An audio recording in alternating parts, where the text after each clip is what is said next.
తిరుమల లడ్డుపై అబద్ధపు ప్రచారం చేస్తున్న చంద్రబాబుపై తీవ్రస్థాయిలో ధ్వజమెత్తారు మాజీ ఎమ్మెల్యే సూర్యనారాయణ రెడ్డి. వెంకటేశ్వర స్వామి ప్రతిష్టను, కోట్ల మంది భక్తుల మనోభావాలను తీవ్రంగా దెబ్బతీశారని ఆగ్రహం వ్యక్తం చేశారు. చంద్రబాబు నాయుడు వెంటనే భక్తులకు క్షమాపణ చెప్పాలని డిమాండ్ చేశారు. సుప్రీంకోర్టు సిబిఐ సిట్ని ఏర్పాటు చేసిందో ఆ కమిటీ కూడా సుప్రీంకోర్టుకి ఒక నివేదిక ఇవ్వడం జరిగింది. ఆ నివేదికలో మరి చంద్రబాబు నాయుడు ఆరోపించినట్టుగా ఎక్కడ గొడ్డు మాంసం కానీ, పంది కొవ్వు కానీ, అదేవిధంగా చేప నూనె కానీ ఏ రకంగా కూడా అందులో కలవలేదు. ఇవన్నీ కూడా ఆరోపణలే అని సిట్ కొట్టుపాడేసింది ఆ రిపోర్ట్లో.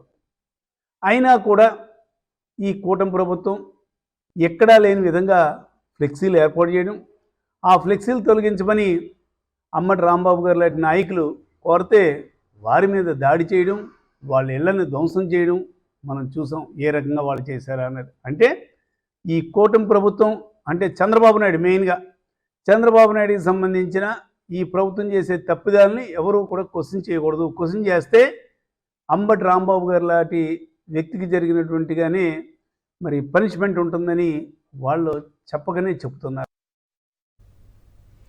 దేవుడితో పెట్టుకున్న ఏ రాజకీయ నాయకుడు బాగుపడలేదని ఆగ్రహం వ్యక్తం చేశారు వైఎస్ఆర్సీపీ నేత వరికుటి అశోక్ బాబు. తిరుమల లడ్డు ప్రసాదంలో జంతువుల కొవ్వు కలవలేదని సీబీఐ చెప్తున్నా కూటమి నేతల దుష్ప్రచారం ఆగడం లేదన్నారు.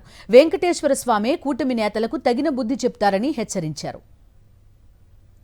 ఇందులో ఒక క్లియర్గా చెప్తుంది, కొవ్వు లేదు, పంది కొవ్వు లేదు, ఫిష్ ఆయిల్ లేదు అని చెప్పేసి చెప్తుంటే మీరు మాత్రం కలిసింది కలిసింది కలిసింది అని చెప్పేసి చెప్తున్నారు.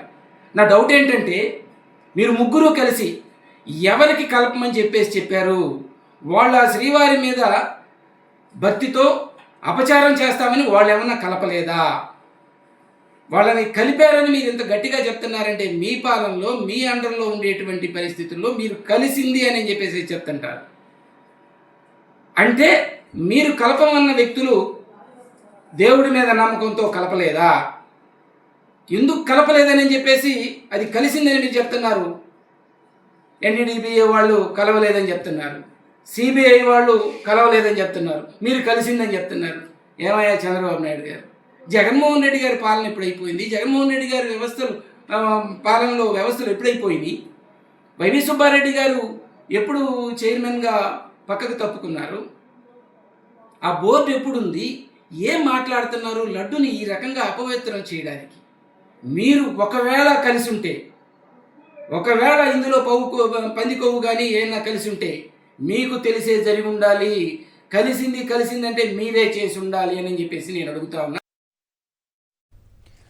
శ్రీశైలంలో శివభక్తులపై లాఠీచార్జ్ ఘటనపై బీజేపీ ధార్మిక సెల్ నేత ఫణీంద్ర తీవ్రస్థాయిలో మండిపడ్డారు. ఇదేనా సనాతన ధర్మాన్ని కాపాడే విధానం అని ప్రశ్నించారు. భక్తుల మనోభావాలతో చెలగాటమాడితే కూటమి ప్రభుత్వానికి చెప్పుదెబ్బలు తప్పవని హెచ్చరించారు.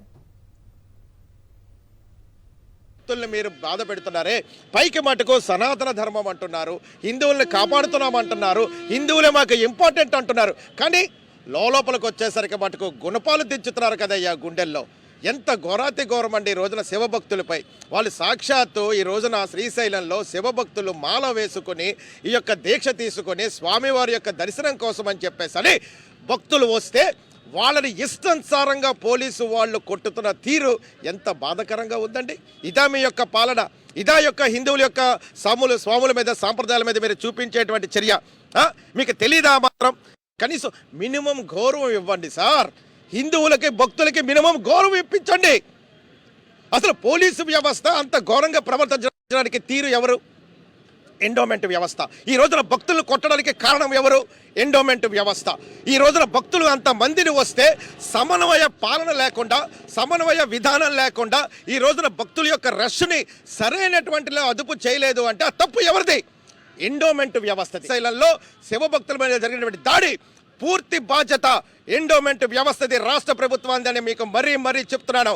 ఆ ఎండోమెంట్ వ్యవస్థ యొక్క పనితీరును మార్చుకోకపోతే రానున్న రోజుల్లో రాష్ట్ర ప్రభుత్వాల్లో కూటమిలో తెలుగుదేశం పార్టీ అధికారానికి చెప్పుదెబ్బలు పడేటువంటి ఆవశ్యకత దొరుకుతుంది.